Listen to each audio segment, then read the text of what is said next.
Hello everyone, আশা করি সবাই ভালোই আছো। তোমাদের সাথে আজকে আমি শেয়ার করব আমার নাইট ডিউটি থেকে তার পরের দিন সকাল পর্যন্ত সারাদিন আমি কি করি। তো চলো দেখা যাক। তো এই হলো সিসিটিভি, যেটা আমি সারা রাত বসে বসে দেখি। আর এই হলো পেশেন্ট, আর এই হলো আমার থাকার জায়গা। এই হলো আইসিইউ রুম, এইদিকে আছে এএমসি, আর এইদিকে হলো আমার ডিউটি থেকে এসে চোখ মুখের অবস্থা থেকে বুঝতেই পারছো সারাদিন আমি প্রচুর ঘুমিয়েছি। তো ঘুম থেকে উঠেই চলে যাচ্ছি লাঞ্চটা দেখতে। লাঞ্চে কি আছে? লাঞ্চে ছিল ডাল, ভেন্ডির তরকারি, আর ওইদিকে আছে সাদা ভাত। অবশেষে আমি মুড়িটা তরকারির ভিতর নিয়ে নিয়েছি। এবার মেখে খাওয়ার পালা। আমার মতন কে কে তরকারি মুড়ি খেতে ভালোবাসে অবশ্যই কমেন্ট করে জানিও।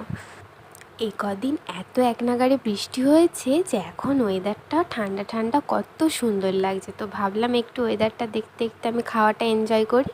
তো তোমাদের ভিডিওটা কেমন লাগলো অবশ্যই লাইক কমেন্ট শেয়ার করে জানিও। তো তোমাদের সাথে দেখা হচ্ছে নেক্সট ভিডিও।